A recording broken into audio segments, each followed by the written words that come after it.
view. Flip a doujin in the bed, I'm reading manga till it's 2. Tell me that you love us if I go, I'm knowing that it's true. Cause you acting all moe and vanilla in my view. So this is for them waifu, straight 2D flex in my life, fool. If you fuck with him, tell you my dude. Let the beat right out, keep it nice and smooth, yo. Hello? I think we need to change our tagline. Like our little intro. Welcome to the We of Bros, just two Well, not the name. normal bros hanging out in a room. Being dudes. Being dudes. Not the name, but like the unqualified part. Because it used to be outruled. It used to be like me and then the three of you who didn't really know too much. But now it's me and you. And you know a lot more than you used to. Maybe it's just Welcome to Weeaboos, anime podcast where you get drunk, watch anime, talk about anime. What up? What up? Oh, so now I'm no longer unqualified. No, you're totally qualified. You could I could be the the president. president of of anime. anime. President. I'm of Kyle anime. and I'm Hunter, president of anime. I'm Hunter, president. This is my chairman, Kyle. Actually, I kind of want to be the president of anime. I think it should be the other way around. Can I be the treasurer? Yeah, Because I treasure it. nice. Well, let's go with that. The vice president of anime. I'm Kyle. No. Welcome to Weeaboos, the anime podcast where we get trying to talk about anime. I'm Kyle. I'm Hunter. What are we drinking tonight? I haven't drinking it yet, so I can't say we're drinking it. Oh, I'll drink it. Let me fix that real quick. Here we go. A little bit of Modus Mandarina India Pale Ale. It just kind of tastes like orangey beer. It's a little generic. Hey, your name's on here. It says I Kyle. know. We were drinking that last week at Crush, Recycle, Halftime, Recycle, Bevy, Forest, Zest, Kyle. My name is just on the can. I don't know why. I think Kyle means recycle in a different language. Yeah. That's really weird. It was really weird seeing that. I felt like I was being watched. So this is Ska Brewing out of Durango, Colorado. But it is just pretty much like a citrus beer. Yeah, it's very... It's not good, it's not bad, it's just citrus beer. Yeah. What are we talking about? This week we're talking about taste. Good taste, bad taste. Is there such a thing as good taste or bad taste? Definitely. And then our personal taste, because we don't really go into what we like as often as we probably should. Like even in our favorites episode, we kind of skimmed over. Well, I feel like anyone that's listened kind of has an idea. Sure, but we just yeah, never it's never said, it's never been explicitly like stated. outright. So last week I was picking up beer for us, and I thought to myself how cool it was that I'm starting to develop a taste for certain drinks that I never really appreciated before, like IPAs and Yeah, I used to hate IPAs. and sours. Yeah, I just Okay, couldn't- sours can go fuck themselves. Well, I haven't had enough. We'll see. But I think my taste is expanding because I make an effort to never buy the same beer twice. But is that how we expand our taste in anime or media? Purely by consuming and experiencing as much as possible. Like age seems to be the primary factor in determining taste. People tend to have an affinity towards the type of music, books, or shows they were into during their early teens. I don't want to focus too much on like the science of taste, but from what I understand, the prepubescent minds of teens are so overwhelmed by emotion that everything we consume during those transformative years of self-discovery is psychologically deemed as significant. So we have this inherent taste we develop as kids, but that's not to say our taste can't grow and evolve. Our taste represents our disposition. Our taste is the predecessor or the determining factor of our favorites. Okay. So, you want to... Yeah. So what does it? So with that in mind, what does it mean to have good taste in anime? Well, I mean, that's clearly subjective. Like, to have...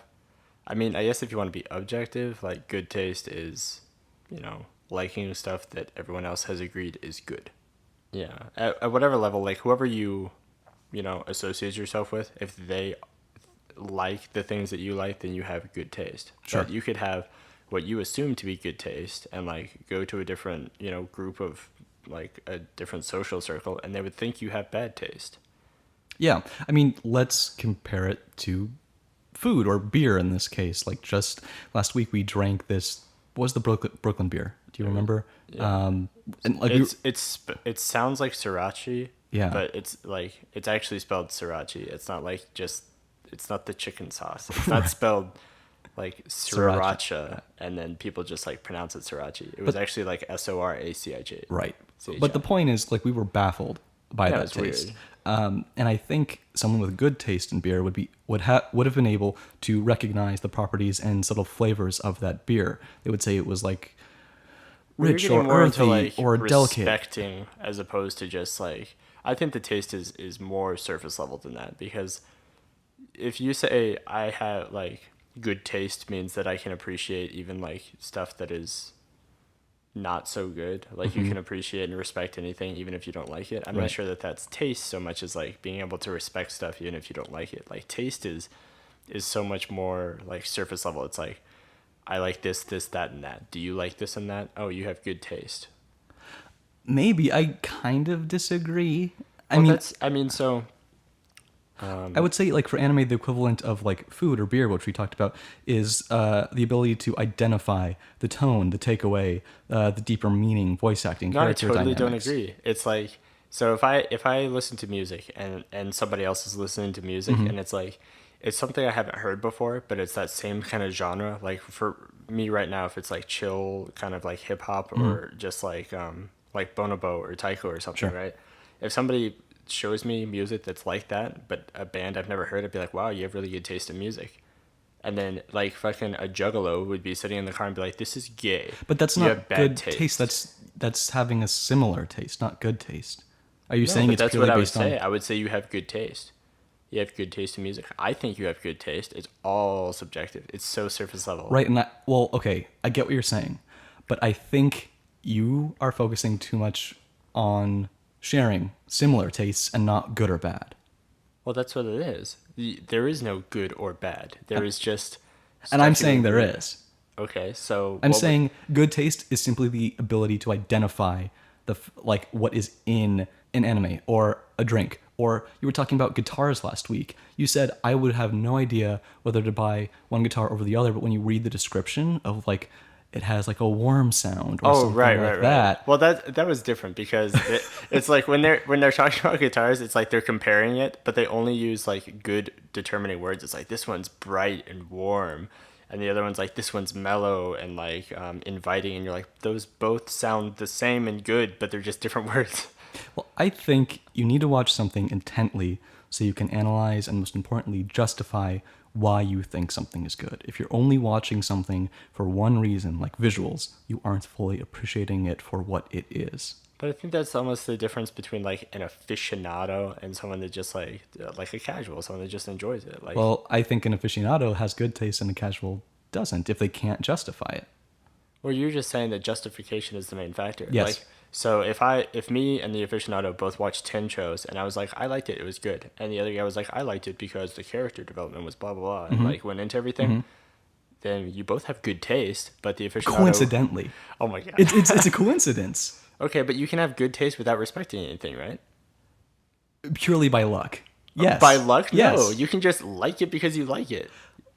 That's saying like you're naturally inclined to good shows or to good whatever. Exactly. That's ridiculous. What do you mean? I mean, That's exactly what taste is. If I'm naturally like, if just, how I was brought up, whatever, like my parents raised me, the whatever experiences, whatever has shaped me as a person. If I happen to watch Full Metal and I really like it, I'm like, this is really good shit. And I have no idea what it is. Like, I don't know anything about anime and I just watch it and I really like it. And then you're like, yeah, this is one of the top anime of all time. I'd be like, you have really good taste. purely by coincidence. It's not like Okay, well let's see. Let's kind of push past this and see if we can figure out a little bit more about ourselves. If we can think about what bad taste is, if it exists. So I would say bad taste is the opposite. I would say it's not necessarily what you it's like watch, but someone who how just you watches watch. Nothing But Love Live. Maybe, but it's not, like I said, it's not what you watch, it's how you watch. I don't care if someone likes Sword Art Online. In fact, I'd love to talk to someone who likes Sword Art Online if they have anything other to say besides, like, I don't know, it was cool and pretty. I feel like But I think that's just because you watch so much that you have to go into this like appreciation thing. Whereas like, somebody else that just doesn't like anime as much as you can just like it because they like it. I don't think you need a reason. I don't know. I don't think it gives you good or bad taste to need a reason. Like, we say people who have bad taste in music listen to pop music, but that's not because pop music is inherently bad. It's because pop music doesn't require effort or attention to listen to. Like, if you can tell me like Lady Gaga has the best track because of a certain reason, I would think you have good taste because you have a good musical ear and you can pull out why something is good. But if you're sitting in a group of people that just fucking loves Beyonce and like you meet somebody else like for the first time and on their radio comes like Drake, Beyonce, and Rihanna, you would think that this person has good taste because within your realm of like music listening to, that is good. So what is good taste to me might not be good taste to you. If I see somebody that likes Insane Clown Posse, I may be like, that dude has bad taste. But if you were really into, do you even know who this is? Yeah, I do. Okay, if you really liked Insane Clown Posse and you met somebody else that likes it, you'd be like, yeah, this dude has really good taste. If he could tell me why he liked it. I'm saying that I think good and bad taste, my good taste and someone else's good taste is different. I can think you have good taste. You can think he has bad taste. I can go and eat a steak and think this is tasty, and you can eat it and be like, this is garbage, I hate it. Right. Like, I can't say you're wrong. I don't disagree with you. I think we just have different like opinions of what taste means We do. as a definition. We do, totally, completely. Like, I think we're like arguing, but neither of us are really right or wrong. It's just our own perspective.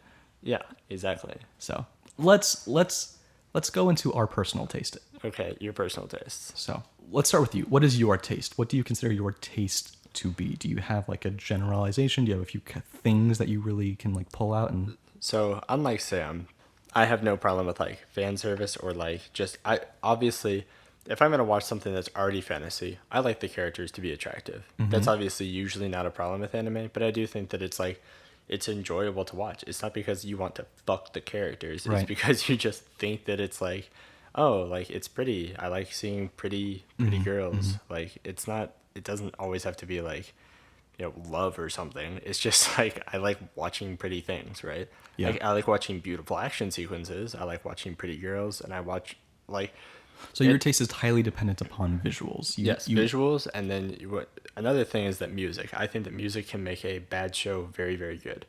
That's why, like, this is the only reason I hold Guilty Crown in any sort of regard whatsoever, is because while it totally has basically zero story, it was incredibly pretty to look at, and I think that Supercell is really talented musicians, and I think that the soundtrack of the show kind of made up for parts of it, not everything but parts of it. Yeah. Beyond that, I'd say that mostly my taste revolves around something that is like, it's not the super ongoing, because I like to see the climactic ending. I like to see a story get resolved at the end. So I do enjoy things that are like 13, 25, even 50 episodes, but I don't want to watch something that is like not over yet. That's why it sucks so much to watch Shingeki, right? Because I loved watching everything happen, but now I have to sit here and I had to wait like 3-4 years for a new season. Here. It's finally here. But then it's still not going to finish. It's not going to resolve itself. No, not at all. Whereas like Madoka Magica resolved itself. Haruhi Suzumiya resolved itself. But that's kind of an interesting thing to bring into taste, is the fact that it has to be concluded. Well, yeah, I like to see stories end. Well, sure. I mean, everyone does, but I mean, it's just kind of a unfortunate fact of the anime industry, is the fact that I like to see things that have ended. I understand, like, obviously there's hype regarding like season 2s or something, but I think it's kind of cool when you have, I don't know, just knowing how it ended and being like, all right, that's done. Yeah. It's over. No, yeah, I completely Because agree. a second season can always ruin it. Technically, yes. As far as like genre, I do like psychological stuff. I also like action / shonen. Yeah, shonen's the word for it. And then comedy, I like comedy, but I feel like usually I don't understand It's Japanese tricky. comedy in the way, so it's not as funny as it could be to me. I feel like for the slice of life genre, basically I don't like it. I think the exception of K-On! By having like the niche of the music instruments, and Haruhi by having the niche of like really being a lot more than the slice of life at the surface, made me like those. But I think that as a general rule, I wouldn't like slice of life at all. Romance, I haven't even tried to watch one. Like I watched half an episode of Clannad and I was like, this is not for me. And you think I taste don't is give a pretty shit. defined by genre, like for the most part? Would you say it's genre based? Well, you mean like, oh, you have good taste in comedy anime or Yeah, something, yeah. like being really specific like that? I think that you can, sure, you could have good taste in one genre and bad taste in another. I Okay. think that's fair. Okay. As far as other genres, I don't think mecha is all that cool. I think Gurren Lagann was cool, but like, I don't think I would never watch Gundam. You should try a few. There's But- some good, really short Gundam series. I mean, I just don't think, like, as weird as it sounds, I don't think big robots are all that neat. They're super They're neat. pretty sweet, but like, I don't know, it doesn't like pull me in more. I like watching, like, I'd rather watch a human do like a bunch of cool shit, like flying around like with a sword and like doing flips and acrobatics, that. than somebody in a robot that can do it. I'd rather watch like just some super buffed up human, right? Sure. I think that's a pretty thorough investigation of my taste, I guess. Okay. Let's go over some of mine. I would say I consider my taste to be pretty widespread. I wouldn't have watched as much anime as I have if I didn't like most of what anime had to offer. But after I thought about some of my favorite anime, I did a little soul searching and came up with a few qualities that a lot of my favorites have in common. First is that they're typically somewhat avant-garde. They're innovative or seemingly weird. So a few examples Yeah, I are... agree there. Well, thanks. A few examples are Fooly Cooly, Evangelion, the Monogatari franchise, Mononoke, Angel's Egg, and of course anything by Masaki Yuasa. Those are all things that I hold very close. Tatami Galaxy. You gave me Okay, a sure. very strange look. Yeah, Tatami Galaxy, Ping Pong, Kaiba. Yeah, you know what Kaiba. those are. They also tend to be hyperbolic, over the top, or just completely ridiculous. So, Gurren Lagann, Prison School, Kill la Kill, Gunbuster and Diebuster, One Piece, Arakawa Under the Bridge, Lupin the Third. They're just Yeah, I'm wacky. always down for like stupid over the top. Like that's why I loved so loved is not the right word Mm-hmm. in a way, but like the Transformers Dark Side of the Moon, like by all regards, god awful movie, right? But the second like Optimus gets on a fucking like Transformer dinosaur and rides into battle with a sword, I'm like, this is cinema. This is what it's about, people. Like that is I've the been shit waiting my right whole there. life for this And one. like all the Fast and the Furious movies where it's just like it's totally absurd. Mm-hmm. Or like the A-Team, they're like steering a tank by firing shells in midair to like create motion. It's like I love that total bullshit stuff like that, dude. 18 is my favorite anime. I love A-Team. They're also passionate. They have a very distinctive personality.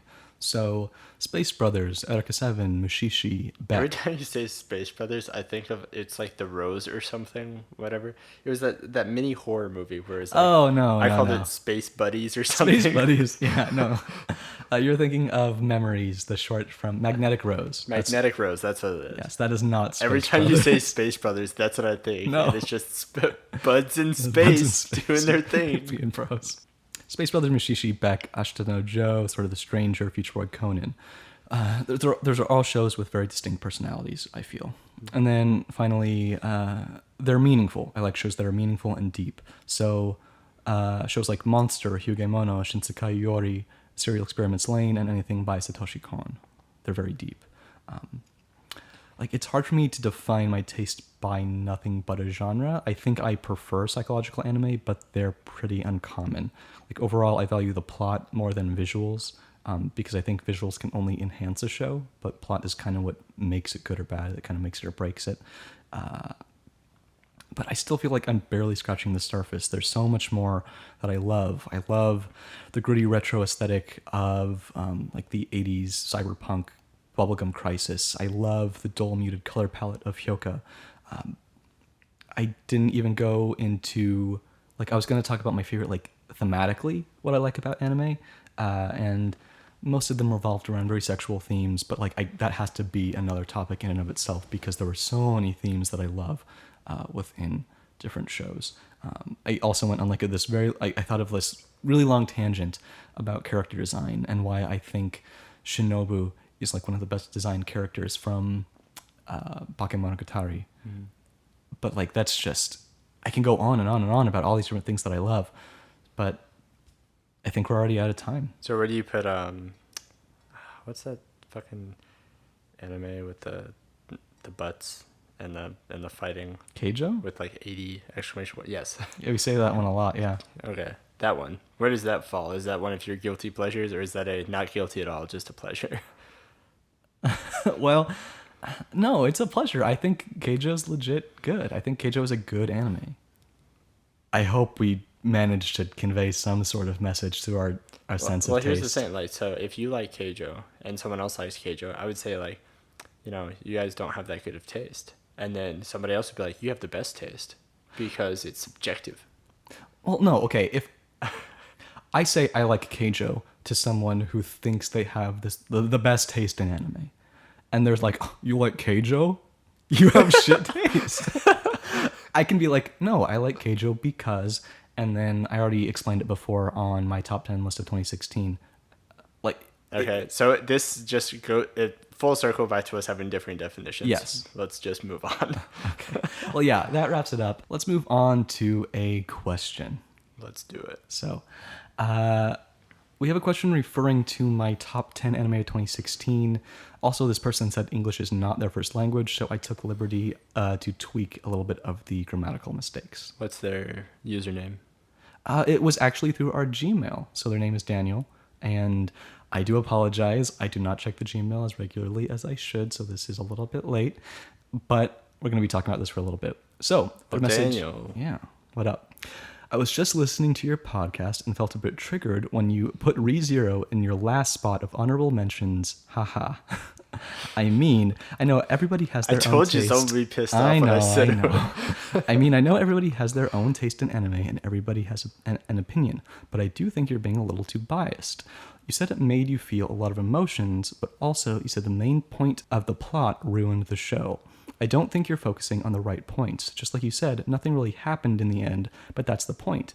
That's what makes Subaru fear death so much. That's what drives him crazy, the fear of being the only one that remembers moments that were essential in their development. The fear that after everything he goes through, he ends up losing it all in just seconds when he almost had it within his grasp. That's why even the opening song is so impactful, because it has so much meaning to it. It's a great show because it's so realistic. If it were any of us, we would have been in the same situation, broken with every bond and glimmer of happiness gone. I do admit the show is not perfect, but it sure is one, if not the best show of the year. I do recommend you rewatch it again under the right momentum with this in mind. It always helps when you watch a series 2 or 3 times. Each time you come to realize and appreciate more things. So I'll try to... That was from Daniel. All right, Danny. I'll try to put this in. So I have not watched it a second time, but I do remember rewatching a couple episodes that like left me hanging. And what I think is that what you said holds true for a lot of the first episodes. Mm-hmm. I think that the first 2 major arcs of the show, spoiler alert, the gut rippy lady and the all the dogs. Mm-hmm. I think that the it was done very well there. I think that what the problems that I had with the show were going into, like, I don't think that Subaru does, like you said that we would be in the same spot. I think that Subaru is like totally unrealistic. I think in the first 9 or so episodes, those first 2 arcs, he totally acted realistically. I think that like he was horribly afraid of dying every time because like he didn't understand the rules of the world, and mm-hmm. he was like, he didn't think, he's like, I don't know if I have 3 lives or 4 or infinite, or like he didn't know any of this. Yeah. So he was super terrified of dying literally mm-hmm. every single time. And I thought that was really impactful. And then, you know, as the show kind of went on, it was like the stories seemed to change. Like the queen king like picky thing, that was ridiculous, pops out of nowhere. And then you have Subaru just like being a dumbass for no reason, yeah. and ruining pieces of this. Like, I don't understand why some of this stuff was in the show. And then instead of him dying and coming back to like, you know, think of a way to save everyone, it's like him just, it's almost like he, later in the show, it's like he dies to go back and bet on the Super Bowl or something. Like mm-hmm. he goes to just like win negotiations or something, right? And yeah. like, it starts getting, a little bit silly. Like everything felt so impactful in the first couple episodes, whereas the reasons he were dying became more and more, I don't know, just like absurd. Like Less meaningful. The things that he wanted to fix. Like, don't get me wrong, there's a lot of cool moments in it, and then like Betelgeuse like twisting the fuck out of like Rim and like throwing him on the floor. Like it was okay. Like yeah. So I feel like Daniel doesn't agree with the fact that I said it was an emotional anime, but the plot was poorly constructed. Like some people may argue that if a show is able to elicit a certain amount of emotion, like it's successful, and I disagree with that. I need the narrative, and I need the emotion behind the narrative to be one cohesive thing, like a marriage between these two elements. ReZero essentially like strung sequence of short emotional stories together of what if scenarios and forced a plot out of them. Like, what if this character got her head torn off? What if this character fought to the death for this other character? And yes, you show me these stories. If you show me these stories, I'm going to feel something, but there's ultimately no substance behind any of it. I understand the appeal of getting to see these characters in severely dire situations, but that's all the show really was. The one instance where plot existed was that royal selection or something. I don't really even know what it was, but it was completely out of nowhere. Yeah, and then they just left it. You had what, Felt? Felt came back for like an episode. Yeah, and then she was gone. And then that was it. And then you have, don't get me wrong, like I actually liked the ending because apparently it's like you don't know what you're getting. Oh, I read the manga, whatever. Right. Like, but I liked it because it was a resolution in some way. Yes, and I agree. You get to see some happiness in some regard. I feel like ReZero is trying to appeal to us through this pure visceral emotion, but like that's not a bad thing to enjoy that factor about the series, just the pure emotion. Well, he just is dumb as hell. It's like, hey, look, a book. He's like, don't pick that up. That's dumb. He's like, well, I'm just gonna keep it right here. Yeah, the cursed book they just kept with him because he wanted to. Why? And I agree. I agree that rewatching something multiple times is a great way to find a greater appreciation for something, but I actually feel like rewatching ReZero would have the opposite effect, not only for me, but for most people. Like the first time I watch something, it's mostly emotional, and the second time is more analytical. And although they aren't mutually exclusive, I would argue that most people who rewatch ReZero would probably skip the emotional aspect of it and try to focus on that analytical aspect, and they would be sort of lost and realize what we're trying to convey. Like, I can honestly say I probably won't rewatch it until we maybe get a second season. Well, it's also, it's one of those shows that, like, once you know what's going to happen, it kind of ruins the tension. Like, one of the great things about ReZero is that it builds a lot of tension, and once you, like, it really makes you want to click next episode, the second one ends. Right. It was really good at drawing you into the story and making you want to relive, or, you know, like, see what happens next, right? It was one of those, like, you know, suck you up kind of shows. But if I know what's going to happen and I tried to rewatch it like this, I don't think that it would have that effect. And that was by far the greatest effect that it had. Mm-hmm. That was the reason to watch it, was because of that anticipation, that stress, that not knowing, wanting to know what's happening. Yeah, I completely agree. Yeah, it's cool to get our opinions challenged. Like, you can email us back right now and be like, you guys are fucking wrong, and here's why. I mean, and I'd love to read that. I think we may be in the minority. So many people love ReZero. Oh yeah, people love it. And I liked it too. I liked it enough to put it on my honorable mentions list of 2016. I feel like it was a very outstanding anime of that year. And I'll bet if you go back and listen to the episodes when we were talking about, we were stoked in the middle totally. of it. But that was like why we were so disappointed by it. It's because it was a very visceral, emotional show, and then there was no substance to it. But thank you so much for your question. Let's talk about what we're watching. I'm sorry if this starts getting boring, but no. We're still watching Katana Guitar. We're on the 4th episode, and I think we're on the 5th. We're on the 5th. We just watched the 4th. So the 4th episode, you get to see that his sister, and I knew this would happen, is like the baddest of badasses ever, right? Like, just cold, heartless, calculated, just like ridiculous character, and it's really cool. One thing that I found interesting is that they totally just threw away the story with Shichika. I feel like I can't even pronounce his name correctly.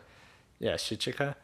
It's like he's supposed to have this huge battle with this extraordinarily famous person, and they're just like, oh yeah, he won, whatever. Right. It was his best battle, and yet we see the side story of his sister and the Maniwani, the insect Maniwani.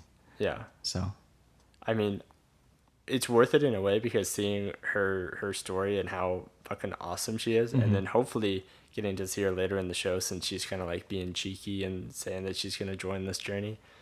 I really liked it. I think that there's an extremely weird relationship between Shichika and Togame? Tokame. Well, yeah, it's definitely weird because he is not a sexualized person. He doesn't understand. Yeah, it's like he's basically asexual at this point. Yes. And yet all she's doing is dropping signs that she wants to like get it on. Totally. It's really bizarre to see it kind of like role reversal Yes. thing. And it's really cool. I like it. I like the story because it's totally told in a way that like is different from how other stories are normally told. Like there's so much dialogue and so little action, but all the action happens like in a realistic sense of like one or two blows, right? Right. So I really like how it's a lot different than other things I've seen where it's like a shonen where it's like Punching each other. yeah, punching each other like 50 billion times and then like the good guy's about to die and he's like, but my power, it's here now. I believe in myself. So something I wanted to tell you about this episode is, do you remember how I made you watch the preview last week? So which was like he fought like in the ocean, he like cut a shark in half. Do you remember that? Okay, a little bit, yeah. That obviously didn't Yeah, it totally happen. didn't happen. I love they animated a preview for something that didn't happen. Just to like throw you for a loop? Yeah, totally. Like completely for no reason. Like it's because we didn't see their fight in the actual episode.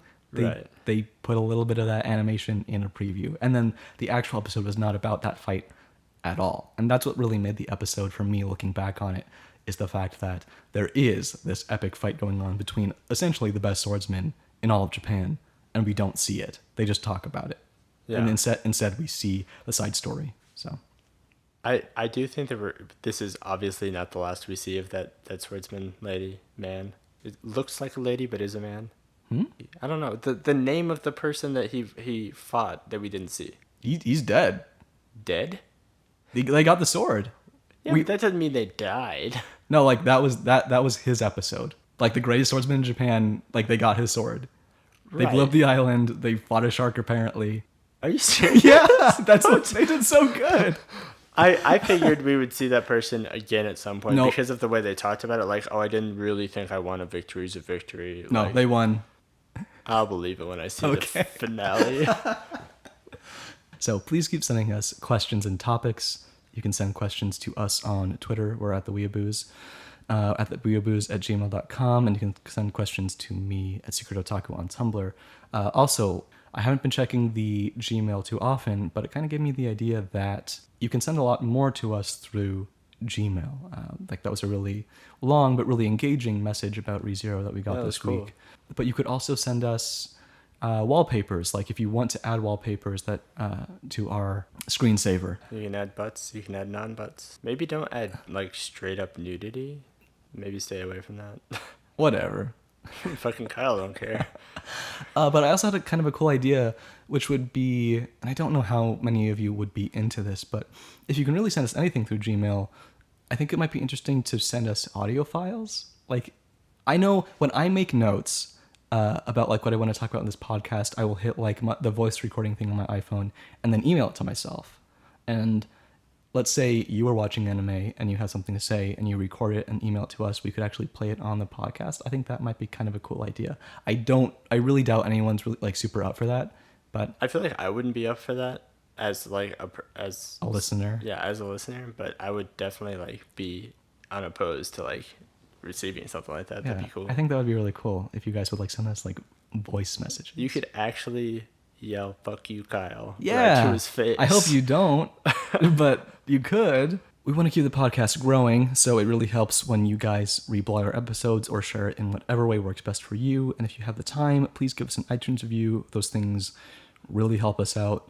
And then we want to thank Hentai for our intro music and Kidbo for our outro music. So, like always, get drunk and anime. see you guys next week. Peace out. You can catch me smoking a sour off the coast of Okinawa. Feeling so high like I'm Ho-Oh in that tower, take a flight on some shit. Got my dogs riding beside me, blazing hot, that's kamikaze. Sacred fire, don't be mad, I'm lit. Catch me smoking a sour off the coast of Okinawa. Feeling so high like I'm Ho-Oh in that tower, take a flight on some shit. Got my dogs riding beside me, blazing hot, that's kamikaze. Sacred fire, don't be mad, I'm lit. Yeah, I didn't even get to talk about like how I love like very cutesy Kimi no Todoke, Your Lie in April, like just these beautiful cute anime, but I can also love these extremely gritty and intense anime. Like that's why I did. You just like anime. I do. I like it all. There you go.